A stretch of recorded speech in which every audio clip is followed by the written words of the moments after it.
Hello everyone. So let's start the today's topic, that is the immunity. So let's begin.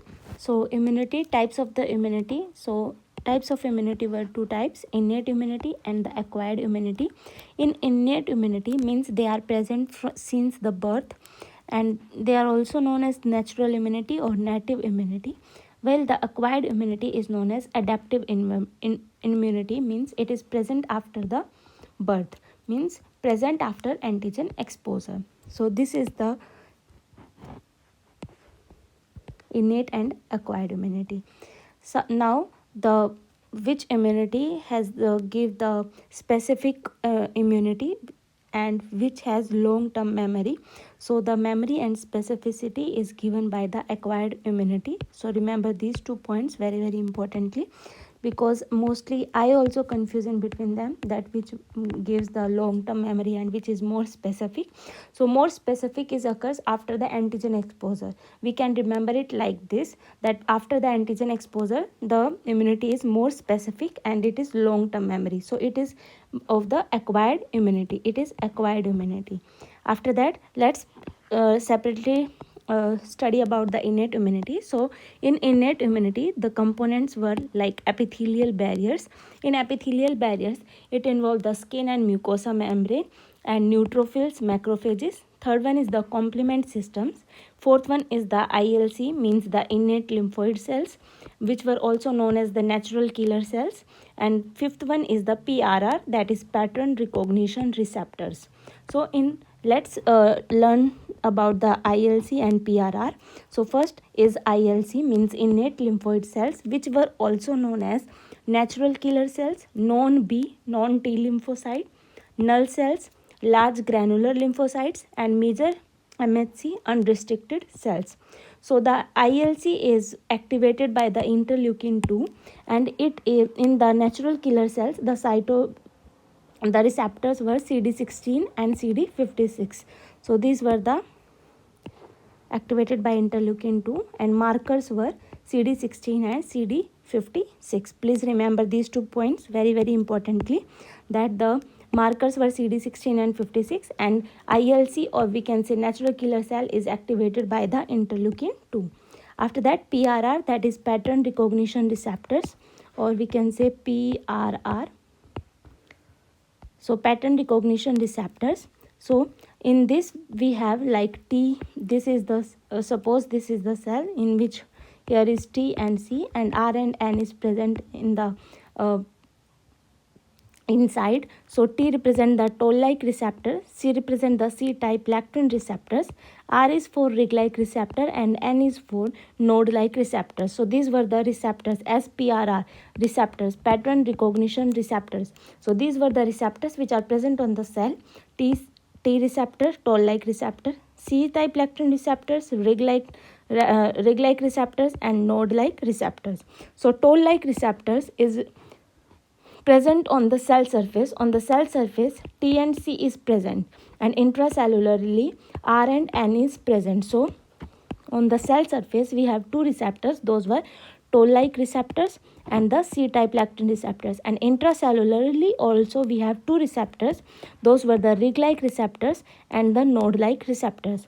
So T means toll-like receptor recognizes the bacteria, C is for fungus, so C-type lectin receptors recognize the fungus, and rig-like receptor R, which is intracellularly, recognize the viruses, and node is for node, and for necrotic cells, O for organisms, and D means associated with diabetes mellitus. So necrotic cells, organisms associated with diabetes mellitus. So these were the PRR. Now after that, after the innate immunity, let's start about acquired immunity. So in acquired immunity we have two types of acquired immunity. Those were, first one is the cellular immunity and second one is the humoral immunity. In the cellular immunity, cellular means cells, so in cellular immunity cells were involved like B cells, T cells, and in the humoral immunity antibody or immunoglobulins were involved in the humoral immunity. So let's begin the cellular immunity. In the cellular immunity, cells like B cells and T cells were involved. So in B cells, so here are some important points about them, like the percentage. So the B cells percentage is around 20 to 30% and T cells is 60 to 70%. So most commonly is the T cell. In cellular immunity, most common is T cells because it is present around the 60 to 70%. And in B cell is 20 to 30%. After the formation, as we know, the B cell and T cell both form in the bone marrow. So formation of both were in the bone marrow, but their maturation is at different place. Like B cell mature before bone marrow, before bone marrow. So B cell mature at the bone marrow, and T for thymus. So T cell mature at the thymus. So T cell mature at thymus and B cell mature at bone marrow. And the sites in the lymph node, so here the site that in the lymph node, this is the lymph node as we see here, and outer side, the outer is the cortex, then paracortex, and then inner side is the medulla. So in the cortex, B cell were present, like B cell were present outside, then in the cortex thymus is present, and in the paracortex, after in the paracortex, and then medulla. So in the paracortex, T cell is present, sorry, not thymus. In the paracortex, T cells were present, and in the outer side, means the cortex, B cells were present, and inside is the medulla where macrophages were present, and inside the medulla macrophages were present. After that, spleen, means in the spleen where the T cell and where the B cell is present. So B cells were present around the white pulp, and T cell also present around the white pulp. Basically the location is PALS, means periarteriolar lymphoid sheath, periarteriolar lymphoid sheath. And in the GIT, B cells were present in the Pierce patches, or we can say MALT, mucosal associated lymphoid tissue, and T cells were around the intraepithelial. Now the structure of the T and B cells. So in the structure of T cells, so in the T cell, as we know that it is the on the cells, the in the T cells, the co-stimulatory molecule is CD28, as we all see here, that it is the co-stimulatory molecule of the T cell. And receptors were, T cell receptors were alpha and beta. Alpha and beta were the T cell receptors, and the marker for T cell, so the marker for T cell were 1, 2, 3, 4, 5, except the 6, 7 and 8. 1, 2, 3, 4, 5, 7 and then 8. Okay, and in this 3 is represent the pan T cell marker, 4 is for CD4 helper T cells, and CD8 is cytotoxic T cell. So normally the ratio between the CD4 and CD8 is 2:1, but this ratio become increase and decrease, like decrease in the HIV or AIDS patient, and it increase in the sarcoidosis. So the ratio become increase or decrease, but normally the ratio is 2:1. Remember this also, that the ratio of CD4 and CD8 is normally 2:1. This is about the T cells. So remember these 3 questions, that what were the receptors for T cell, alpha and beta, and what were the T cell marker for T cell is CD3, and helper T cell is CD4, and cytotoxic is CD8, and co-stimulatory molecule is CD28. Okay, next is the structure of the B cell, and structure of the B cells, the co-stimulatory molecule is CD40, as we see here. CD40 is the co-stimulatory molecules, and for the B cell receptors, we have receptors immunoglobulin M and IgD. IgM and IgD. So the markers were like CD10, 19, 20, 21, 22, 23. 10, CD10, 19, 20, 21, 22, 23.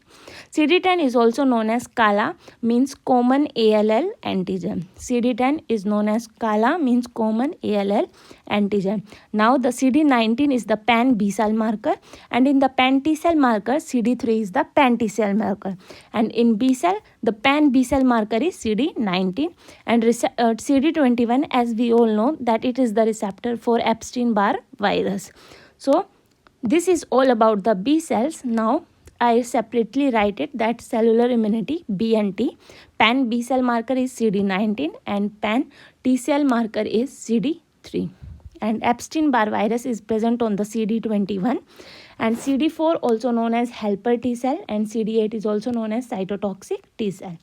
After this, we have the activation of the cells, that how the cell get activated. Suppose this is the bacterial antigen which is represented by the antigen presenting cells, and antigen presenting cells by the MHC molecules is represent to the T cell. So after that the T cell have the CD4 and CD8. CD4 have the helper cells, means T helper 1, 2 and 17, and CD8 have the cytotoxic property, means killing of the cells, and the T cell get activated the B cell. So T cell activates the B cell. This is the activation of the cells. Now we are going to study about this antigen presenting cells. So APC is the antigen presenting cells. So there are two types of antigen presenting cells, were the professional antigen presenting cells and non-professional antigen presenting cells. So basically BMW car is a professional car, as we know. So here the trick is for professional antigen presenting cell, the professional APC is BMD, not W, BMD. So B is B cells, M is macrophages, and D is dendritic cells. So this is the trick. BMW means BMD. B cells, macrophages and dendritic cells. Dendritic cells were present in the skin. They were known as Langerhans cells, and on the lymph node they are known as follicular dendritic cells. Langerhans, there were two terms like Langerhans and Langhans. Langerhans is for dendritic cells and Langhans is a giant cell tuberculosis. And in the non-professional antigen presenting cell, we have fibroblast and thymic epithelial cells. Fibroblast and thymic epithelial cells. So this is about the antigen presenting cells. After the antigen, with the help of the MHC molecule, it going to represent the T cell. So let's study about the MHC, major histocompatibility complex. So MHC, which is present on the gene HLA gene, and the chromosome is 6p. P means short arm. So HLA gene on the chromosome 6p. So this is the structure in which first it includes three parts. First part, second part, and then third part. First, second, and then third part. In the first part A, B, C. In the second part DP, DQ, DR. And this is the third part which represent the C2C4 tumor necrotic factor and heat shock protein. C2C4 tumor necrotic factor alpha and heat shock protein. And this is the MHC1 molecule, MHC2 molecules, and this is the third part which C2C4 tumor necrotic factor alpha and heat shock protein. So let's learn some point about the MHC1 and MHC2. So MHC1, so in MHC1 there were the structure is the same as of MHC2, but the alpha 1, alpha 2, these were different. Like here in MHC1, alpha 1, alpha 2, alpha 3, and then beta 2 microglobulin is present. It is beta 2, not beta 1, remember it. And in MHC2 molecules, we have alpha 1, alpha 2, beta 1 and beta 2.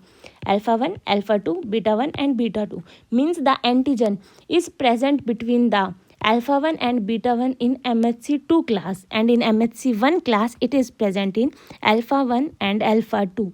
So here antigen binding cleft is, here is alpha 1 and beta 1, here is alpha 1 and alpha 2, and they are present on the MHC2 molecules are only and only present on antigen presenting cells. They are only and only present on antigen presenting cells, while the MHC1 molecules were present on the all nucleated cells and the platelets except the RBC.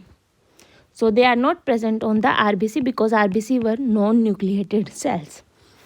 And they present to CD4 and CD8 T cells. We can remember it like this.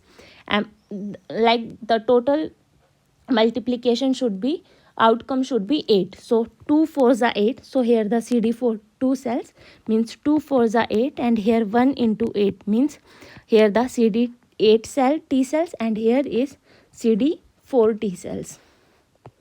After that we have the T helper cells. So T helper cells CD4 is the T helper cells. It is the master regulator of immune system. It is the master regulator of immune system. In T helper 1, T helper 2 and T helper 17. T helper 1 activates the natural killer cells. Interleukin 2. Interleukin 2 activate the natural killer cells. Interferon gamma. G for gamma, G for granuloma formation. Interferon gamma is helping granuloma formation.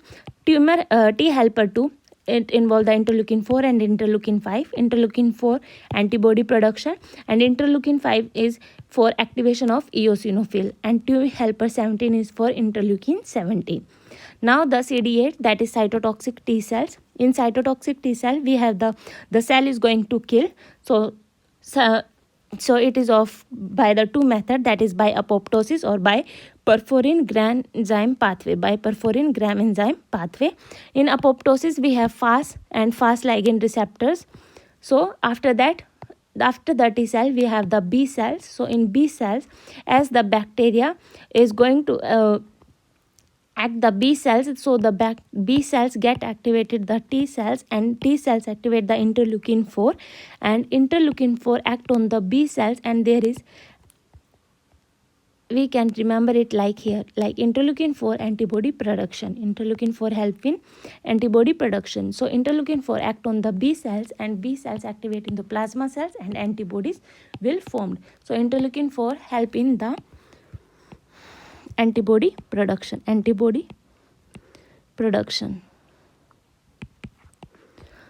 After this we have the immunoglobulin M and D. So these isotopes were switching to GAMDE immunoglobulins. After this we have the humoral immunity.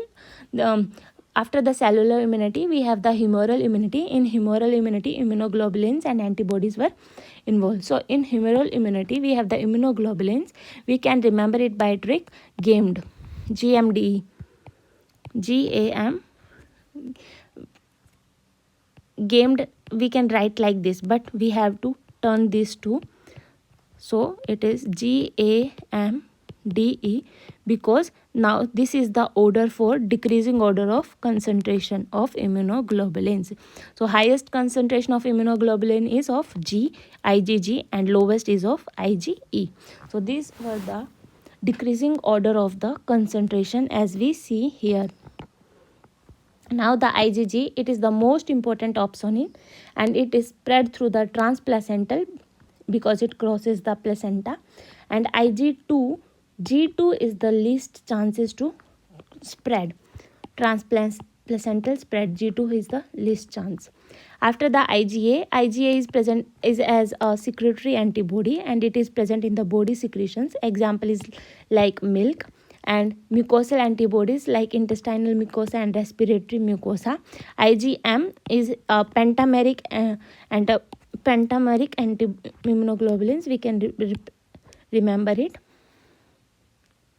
So it is millenary antibody, and it is of maximum size, maximum molecular weight, and maximum antigen binding sites. So it is of pentameric. So pentameric is IgM. After that we have the IgD. IgD is present on the B cell receptors, and IgE increase in the allergies and in parasitic infection. In the allergy and parasitic infection. After this we have the supraantigens. So supraantigens means that the antigen does not sit or attach to the antigen binding cleft of MHC molecules. So as we know in the starting that in the MHC1 the antigen binding molecule is sit between the alpha 1 and alpha 2, and in MHC2 it is between the alpha 1 and beta 1. So here the antigen does not sit on the antigen binding cleft, it sits somewhere else. So basically it in the superantigens, basically the antigen does not sit or attach to the antigen binding cleft of MHC molecules, because it does not sit on the antigen binding cleft, it sits above. So basically the antigen binding cleft is here, but it sits here. So this in this there is massive release of the cytokines, and the example is like toxic shock syndrome. So example of superantigens is toxic shock syndrome, that is by staphylococcus.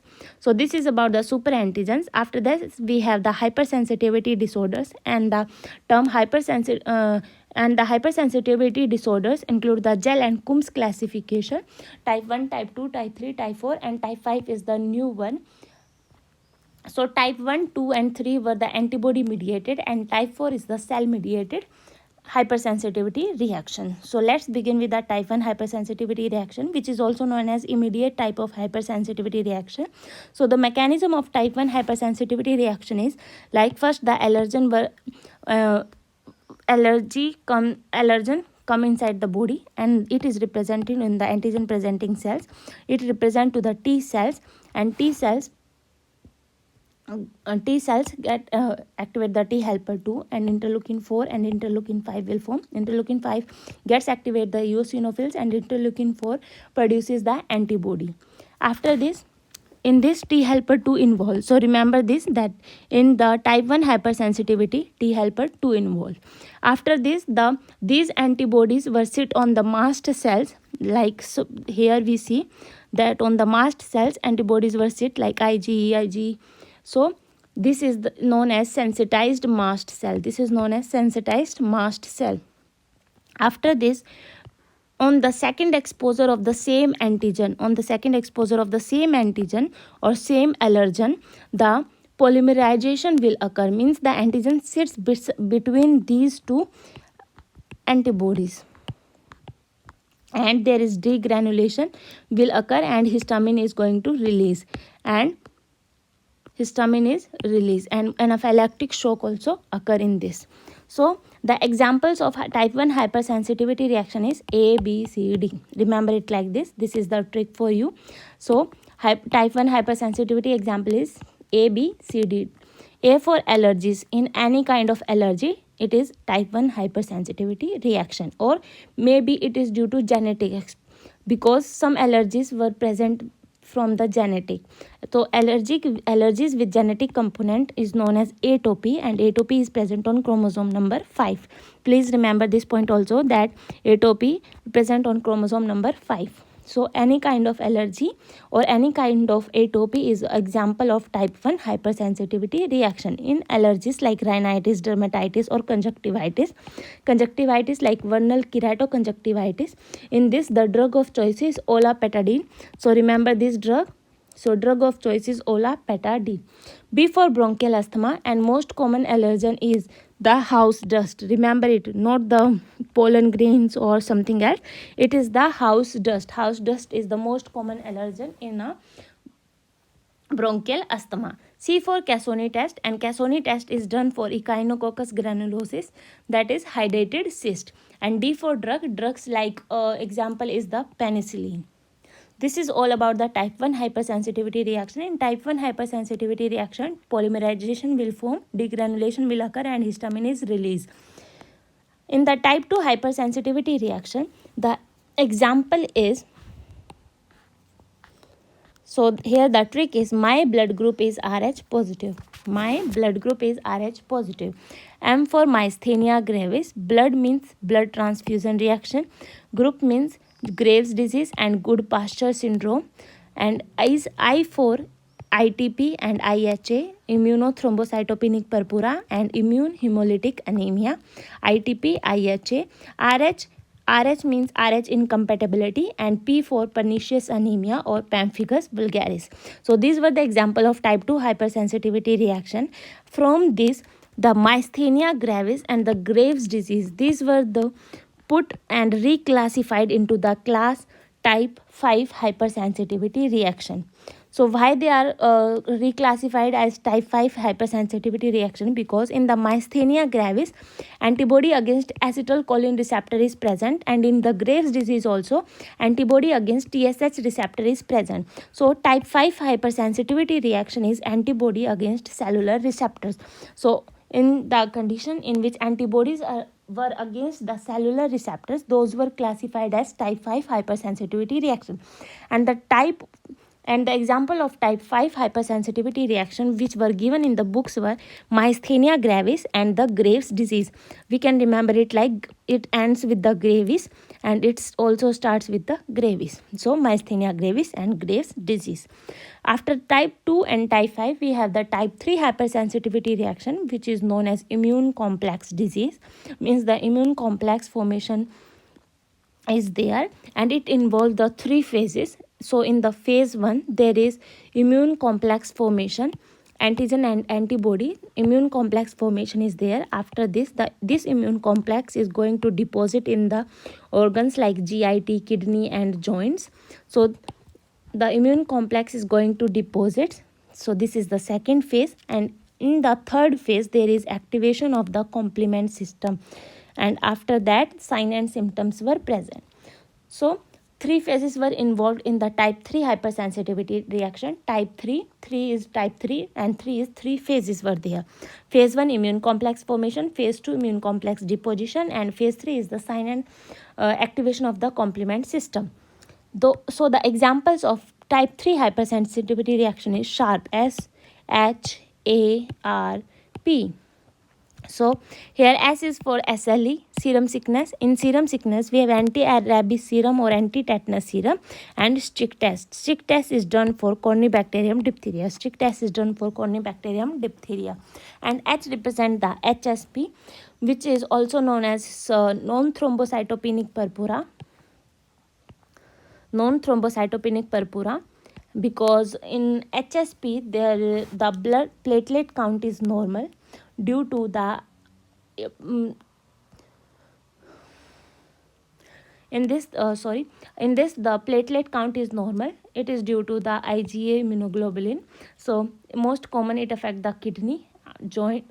Most common is the kidney, means hematuria is there and pains and purpura is there. So this is the HSP. Hematuria is due to kidney, pain is due to GIT and joints, and purpura is due to skin. A for Arthus reaction. A for Arthus reaction, which is localized immune complex disorder. R for Raji assay, and P for PAN and PSG, and post-streptococcal glomerulonephritis and polyarteritis nodosa. And the most common most common vasculitis in children is HSP. Remember this point. The most common vasculitis in children is HSP. After this, we have the type 4 hypersensitivity reaction, which is also known as cell mediated hypersensitivity, or we can say delayed type hypersensitivity. So the examples were all the examples of granuloma. So all granulomas are type 4 hypersensitivity reaction. Temporal arteritis means most common vasculitis in adults. In children, HSP is the most common vasculitis, and in adults, the temporal arteritis is the most common vasculitis. Skin test and contact dermatitis. In skin test, we have the TB, Montex test, and leprosy for lepromine. In TB, we do that Montex test, and in leprosy, we do that lepromine test. And we have the contact dermatitis, worldwide poison by IVY, and in India, it is the contact dermatitis is due to the detergent, or we can say artificial jewelry, because due to nickel and cadmium. So this is about the type 4 hypersensitivity reaction, and as type 5 hypersensitivity example is myasthenia gravis and Graves disease.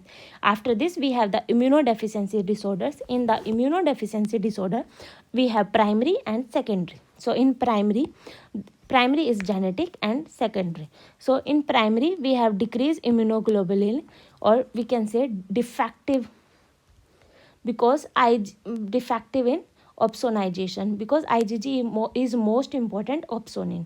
So the example of primary means genetic is immunodeficiency disorder was Bruton's hypogammaglobulinemia, Visco-Talrich syndrome, Digeorge, and SCID, severe combined immunodeficiency disorder. So these were the examples of primary, which are from the genetic, means they are genetic. The secondary examples of immunodeficiency disorders were like due to the immunodeficiency is due to malnutrition. It is the most common cause of the secondary immunodeficiency disorder, that is malnutrition. Second one is the HIV or AIDS. Third one is the cancer, and fourth is chemotherapy and radiation. So let's begin with the Digeorge syndrome. DiGeorge syndrome. So here the trick for DiGeorge syndrome, catch-22, it is the common mnemonic which we all know, catch-22. In DiGeorge syndrome there is deletion of 22q and 11, and in ataxia-telangiectasia there is deletion of chromosome 11q22, but here DiGeorge, di means 2, so deletion of 22q11. If there is deletion of 22q11, what will happen? That there is no third and fourth pharyngeal pouch formation. So absent of third and fourth pharyngeal pouch formation. Basically third and fourth pharyngeal pouch will help in the formation of the thymus and parathyroid gland. So if they both were not formed, third and fourth pharyngeal pouch will not form, then thymus and parathyroid gland will not form. If the parathyroid gland is not there, then the hypocalcemia will occur. So H is for hypocalcemia. C for cardiac defect is there, like tetralogy of Fallot, and T is for T cell defect. A for abnormal facies is there. C for cleft lip and cleft palate. Cleft lip and cleft palate patient will look like abnormal facies. So cleft lip, C for cleft lip, cleft palate, and A for abnormal facies. After the DiGeorge syndrome, we have the SCID, which is known as severe combined immunodeficiency. And severe combined means both T and B cell defect is there in this. So combined means both T and B cell defect. So here the deficiency of ADA means adenosine deaminase is there, and defect in interleukin 7 receptor signaling pathway. So this is all about the SCID, severe combined immunodeficiency. There is deficiency of ADA, adenosine deaminase, and there is defect in interleukin 7 receptor signaling pathway. After this we have the Wiskott-Aldrich syndrome. We can also write it as VOS, Wiskott-Aldrich syndrome. So it is X-linked, and it is due to defect in the WASP gene, and it is of X-linked. So here the trait for Wiskott-Aldrich syndrome is recurrent infection is there, eczema is there, and there is platelet defect, means that there is decrease in the platelet count or decrease in the lifespan of the platelet count, means the bleeding manifestation is present. So this is the trait, recurrent infection, eczema, and platelet defect is there. And the immunoglobulin profile we can say VOS, means Wiskott-Aldrich syndrome. So as we rotate the W, we can see the M, means there is deficiency of immunoglobulin M. That's why recurrent infection is occurring. Because there is deficiency of IgM. And A for immunoglobulin A, IgA is normal or it can be increased. So this is about the Wiskott-Aldrich syndrome. After that we have to study the autoimmunity. Auto means self, immunity means antibody against self antigens. So in this the antibodies were produced against the self antigens. So autoimmune disorders were like SLE. First we are going to study about the SLE, means systemic lupus erythematosus. We can write it like SLE. So as we write the SLE, as we turn the S, it shows the like this, means 2. And as we rotate the E, it shows like this. So this is 3, means it involves both type 2 and type 3 hypersensitivity reaction. But most commonly is type 3 hypersensitivity reaction. As I told that sharp is strict for type 3 hypersensitivity reaction, and S is represent the SLE. So most common is SLE. Remember it. And for the diagnosis of SLE, we have total 11 criteria, and if out of 11 criteria 4 is present there, then it is the diagnosis of SLE.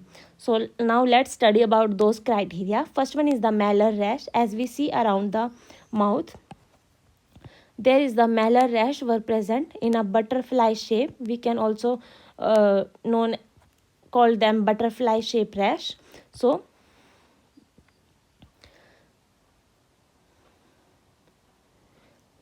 these were the butterfly shaped rash face. Second one is the discoid rash, means the rash is present in the discoid form as we see here. And it is due to the photosensitivity, due to the sunlight also, photosensitivity. Fourth criteria is arthritis. Fifth one is the serositis.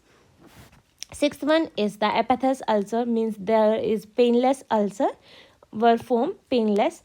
They are not going to pain. And seventh one is the renal, means in the kidney there is lupus nephritis will form, and there are 6 classes of lupus nephritis, and the most important class is the 4th class.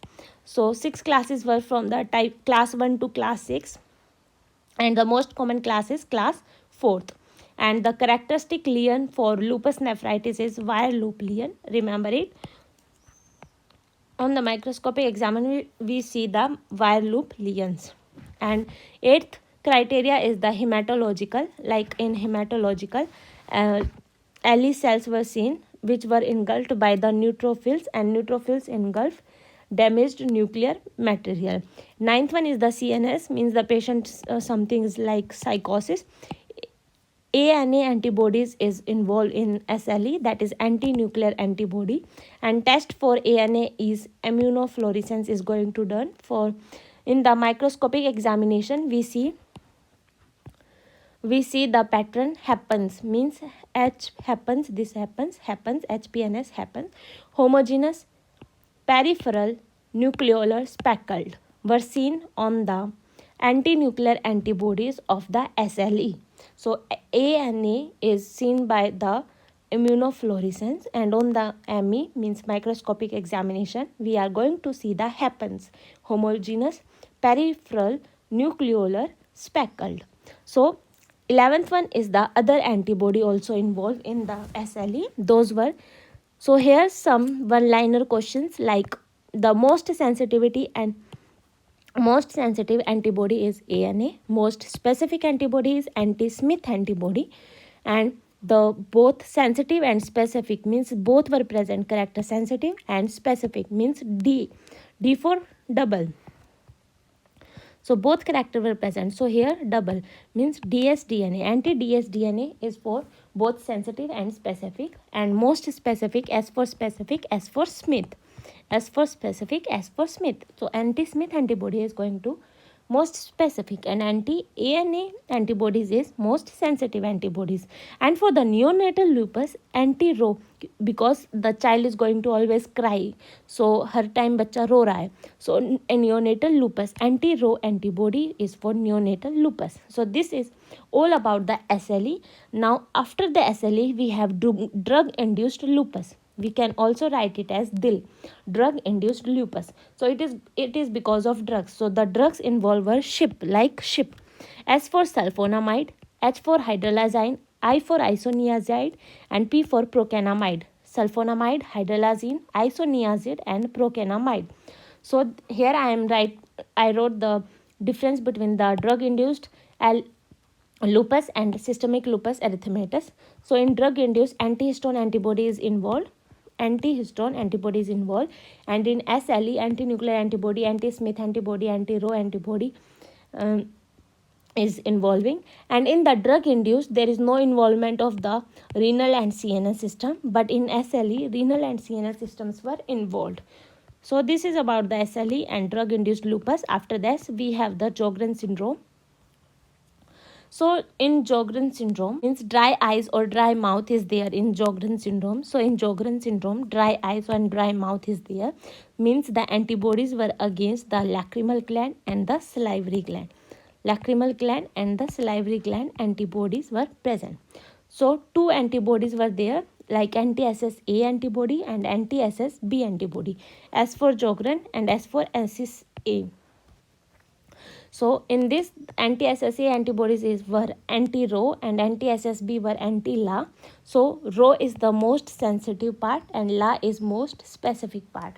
So if the child cry, then for mother it is very sensitive, that why the child is crying. So we can remember it like this: anti-Rho means Rona is for and most sensitive. Anti-La is most specific. And for the Sjogren syndrome, we can diagnose it by doing the lip biopsy. And in lip, we know that there were minor salivary glands were present. So we can do lip biopsy in Sjogren syndrome. After the Sjogren syndrome, we have the scleroderma. In scleroderma means systemic sclerosis. Sclerosis means stiffening is there.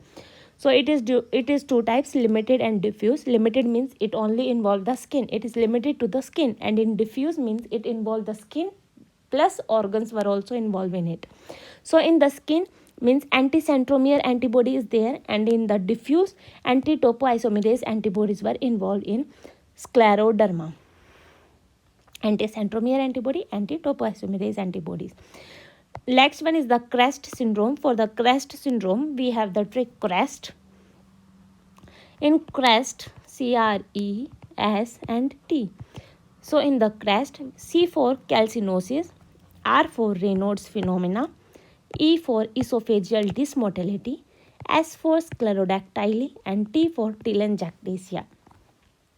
Calcinosis, Raynaud's phenomena, esophageal dysmotility, sclerodactyly, and telangiectasia. After this, we have the transplant immunology. So in the transplant immunology, in the transplantation, so before, what will happen before transplantation and what will happen after the transplantation. So let's start the before transplantation. Prior to transplantation, what will happen? So before doing the transplantation, we have to match both donor and recipient. So what we are going to match? We are going to match the HLA gene which is present on the chromosome 6p. So HLA gene chromosome 6p. So HLA matching were there. So ideally we have ABC, DP, DQ, DR, B1. So for ideally we have HLA A, B, C, DQ, DR, B1 as doctor were the most important. So DR, B1. So here 1, 2, 3, 1, 2, 3, 4, 5. 5 is there, means 5 genes. So how many alleles were there? 10 alleles were there. Multiple of genes is allele. So every gene have 2 alleles. So 5 genes were there. So alleles were 10. So out of 10, how many matching is there, so that we can say that this patient have matching. We can do transplantation with this patient. So we have out of 10 alleles, we have -2. We have to do -2, means minimum of 8 by 10 is there for matching. So 8 by 10. In practically, this is ideal situation, but practically what we do for HLA gene, we have to match A, B, C and DR. As I told, DR is the most important, so DR is present in everyone. So here the genes were 4, means the alleles were 8. So out of 8, -2 means 6. 6 by 8 matching must be there. And in children, C is not for C, means C is absent here. So this C is absent here. So C is not for C. So here matching must be A, B, DR, B1. Means 3 genes, alleles were 6. So 4 by 6 should be matched.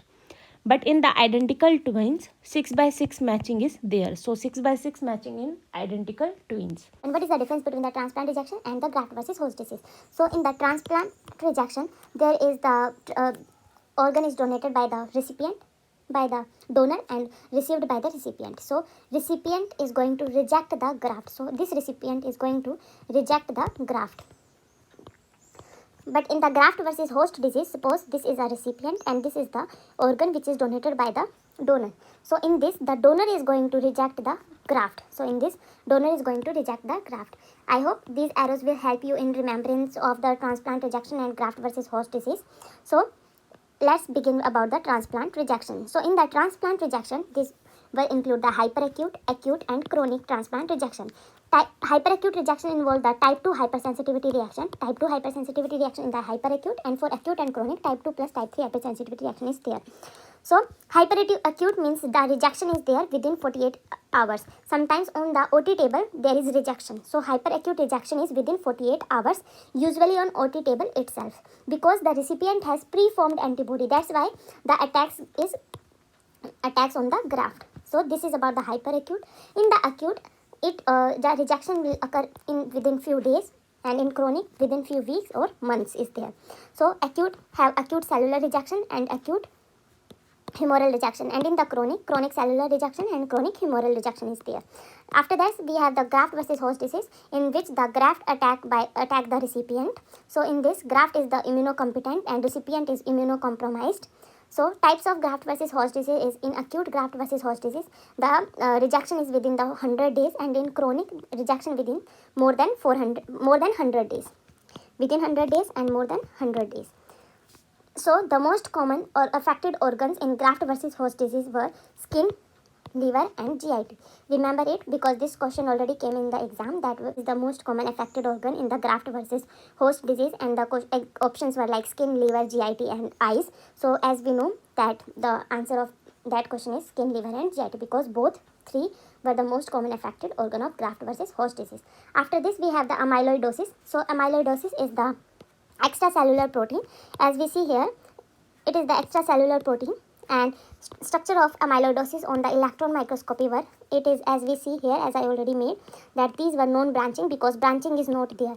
Branching is not there, and non-branching fibrils, and they have indefinite length because the length of that is not definite. It is infinite. Indefinite length is there, and diameter is 7.5 to 10 meter. 7.5 to 10 meter. On the X-ray crystallography, we see the beta-plated sheath. X-ray crystallography, we see the beta-plated sheath. Amyloidosis were two types, primary and secondary. In the primary amyloidosis example is multiple myeloma. It is the tumor of the plasma cells. In this, there is increase of immunoglobulins of the light chain more than the heavy chain. So light chain increases in this. So these light chains get deposited as amyloid, AL. A for amyloid, L for light chain in the kidney. As they get deposited in the kidney, so kidney were known as myeloma kidney because plasma cells means immunoglobulins of light chains were deposited in the kidney, AL. And in the urine, Bence-Jones proteinuria is there, and AL. So this is about the multiple myeloma. I highlight all the important that in this there is increase of the light chain immunoglobulins, and which were deposit as amyloid as AL, and AL if deposit in the kidney they are known as myeloma kidney, and in urine they are known as Bence-Jones proteinuria. Secondary amyloidosis, the examples were like chronic inflammation, all the chronic inflammation except the chronic bronchitis. Chronic bronchitis is not a secondary amyloidosis. All the cancers, in cancers like RCC, Hodgkin lymphoma, in this the interleukin 6 which were in the liver produce the SAA, serum amyloid associated protein. So which deposit as AA, amyloid associated protein. So it is seen in the secondary amyloidosis. In hemodialysis, we see the A beta 2. In Alzheimer disease, we see the A beta. So remember this, A beta 2 is seen in hemodialysis and A beta is seen in Alzheimer's. A beta 2, beta 2 microglobulin. A beta means beta plaques were seen in the Alzheimer disease. Remember this also because these were very important. So beta 2 microglobulin, hemodialysis and beta plaques were seen in Alzheimer disease. Medullary carcinoma of thyroid, as we know there is increase of calcitonin. So ACAL is deposition there, ACAL. ATT means amyloid, transthyretin, trans means transport, thyre means thyroid hormones, and retin means vitamin A is there. So amyloid, transthyretin, there is increased level of TTR, ATTR means systemic senile amyloidosis is there. Systemic senile amyloidosis, ATTR deposition is there. And if there is mutation in TTR, then familial amyloidotic polyneuropathy will occur. Familial amyloidotic polyneuropathies occur. So the most common organs affected in the kidney. Most common organ affected is the kidney, and most common organ affected in old age is the heart. In old age, heart. Otherwise, the most common organ affected is kidney. So in kidney, the first site of amyloid deposition is mesangium, and the syndrome is nephrotic syndrome. In the heart, first side is subendocardial, and it causes the restrictive cardiomyopathy. In the liver, first site is the space of Dissay, and liver function test becomes the normal. And in spleen, red pulp or white pulp. Red means lardaceous, red. In the lardaceous, RD comes means red. So red pulp is seen in lardaceous spleen and white pulp is seen in sago spleen. In joints, the wrist joint or knee joints were involved, and around the amyloid deposition is around the median nerve. So it is known as carpal tunnel syndrome. Usually A beta 2 gets deposition in joints. In the skin, pinch purpura is seen, and in GIT, macroglossia will occur. If someone deposits on the tongue, then the size of the tongue will become increased. So it is known as macroglossia. If amyloid deposit on the tongue, macroglossia, skin, pinch purpura, joints, carpal tunnel syndrome around the median nerve, the deposition is A beta 2. For the spleen, lardaceous spleen, sago spleen. In the heart, subendocardial and restrictive cardiomyopathy occur. In the liver, sago spleen. First site is space of Dissay. After this, the diagnosis or the sample taken for amyloidosis is abdominal fat aspiration, or we can also do rectal biopsy, but the abdominal fat aspiration is more common. And the special stain for amyloid is Congo red stain. Please remember this also. Congo red stain is the most common stain for amyloidosis.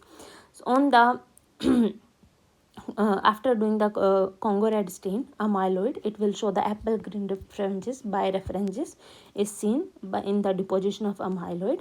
On the polarizing microscopy we see it, and the reason is beta plated structure. Beta plated structure is the reason of the amyloid deposition. So that's all about the immunity. I hope you all know something from my video, and thank you.